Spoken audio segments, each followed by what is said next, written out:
वरिष्ठ वकील महेंद्र प्रताप सिंह हमारे साथ में हैं। सर, आप किन के तरफ से थे और किस तरह से आज कोर्ट में तमाम दलीलों को दिया गया? देखिए, आज उच्च न्यायालय इलाहाबाद के पोषणता के आदेश को शाही ईदगाह पक्ष के द्वारा और सुन्नी वक्फ बोर्ड के द्वारा सुप्रीम कोर्ट में चैलेंज किया गया, जिसमें मैं याचिका करता हूं। हमारे साथ हमारे स्वामी जी भी हैं। तो हम लोगों ने ये कहा था कि भाई ये केस पोषणीय है। इन लोगों ने उच्च न्यायालय इलाहाबाद में जितने तथ्य रखे थे, उपासना अधिनियम 1991 के अनुसार ये कह रहे थे कि केस चलने नहीं चाहिए, पोषणीय नहीं है। लेकिन माननीय न्यायालय ने दोनों पक्षों को मेरिट के आधार पर सुन करके आदेश पारित किया और इसमें हिंदू पक्ष यानी हम लोगों को सही मानते हुए सभी 15 केसों को वैलिड मानते हुए और पोषणीय माना माननीय न्यायालय ने आदेश किया। लेकिन इस आदेश के विरुद्ध सुप्रीम कोर्ट में शाही ईदगाह पक्ष के लोग आए हैं और आज सुप्रीम कोर्ट ने दोनों पक्षों को सुना और सुनने के बाद 2 हफ्ते का हम दोनों पक्षों को समय दिया है कि 2 हफ्ते में दोनों पक्ष अपना जवाब दाखिल करें और 2 जवाब दाखिल के बाद 2 हफ्ते के बाद माननीय न्यायालय से सुनवाई करेंगे।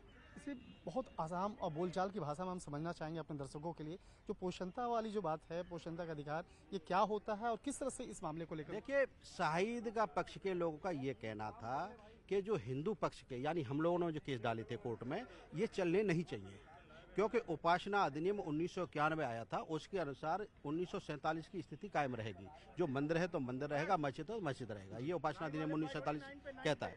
उपासना अधिनियम 1991 की लाइट में जब हम देखेंगे और हमने न्यायालय में जो तथ्य प्रस्तुत किए, तो वहाँ उपासना अधिनियम 1991 लागू नहीं होता है। वहाँ पे मोनूमेंट्स 1958 के अनुसार और अन्य एक्ट के अनुसार प्रॉपर्टी का नेचर क्या है, क्योंकि वो मंदिर का प्रॉपर्टी का नेचर है, वो मस्जिद का नहीं है, वो प्रॉपर्टी मंदिर की है। तो हमने ये सभी तथ्य न्यायालय में रखे। तो इन तथ्यों से संतुष्ट होने के बाद न्यायालय ने कहा कि हिंदू पक्ष के जितने 15 केस हैं वो सही हैं और वो केस चलेंगे आगे। ये एक आम भाषा में आपको बता रहा हूँ कि 15 केस चलेंगे। तो माननीय न्यायालय के द्वारा सभी 15 केसों को पोषणीय माना और कहा कि ये चलने चाहिए। इसके विरुद्ध शाही ईदगाह पक्ष के लोग सुप्रीम कोर्ट आए हैं, उन्होंने अपील दाखिल की और वो कह रहे हैं कि ये केस चलने नहीं चाहिए, पोषणीय नहीं है। तो आज उच्चतम न्यायालय ने दोनों पक्षों को यानी हिंदू पक्ष को, मुस्लिम पक्ष को, दोनों को सुना और सुनने के बाद माननीय न्यायालय ने दोनों को 2 हफ्ते का समय दिया है और 2 हफ्ते में दोनों पक्ष अपना अपना संक्षिप्त जवाब दाखिल करेंगे और इसके बाद न्यायालय सुनने के बाद ये आदेश करेंगे कि ये अपील स्वीकार की जाए या न स्वीकार की जाए।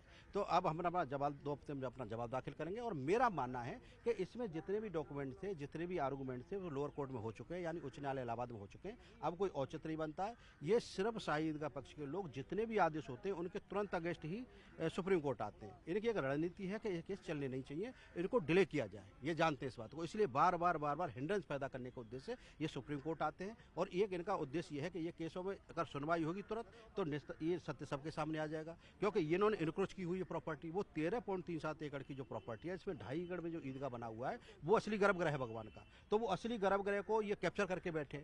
तो ये जानते हैं जितना खसरा खतौनी का रिकॉर्ड है, जितनी रेवेन्यू है, नगर निगम है, जितनी हिस्ट्री की, वो के सब हमारे पक्ष में, यानी हिंदू पक्षकारों के पक्ष में। तो वो जानते हैं कि जब सच सबके सामने आएगा हम लोग केस जीतेंगे। तो जान करके इसे ये लंबा खींचने के उद्देश्य से, क्योंकि इनके पास अयोध्या का 70 साल का अनुभव है। अयोध्या में ये मामले को खींचते रहे, बड़ी मुश्किल लगा करके उसका जजमेंट अब हो पाया। तो यही रणनीति इनकी यहाँ है कि किसी भी आधार पर कितने भी एडवोकेट्स करें, कि कुछ भी एप्लीकेशन लगाएं, हाईकोर्ट हर एप्लीकेशन के खिलाफ हाईकोर्ट के सुप्रीम कोर्ट आते हैं। तो इनका उद्देश्य है कि इसको लंबा खींच करके इस केस को खत्म नहीं होने देना चाहते। ये स्वामी जी का नाम?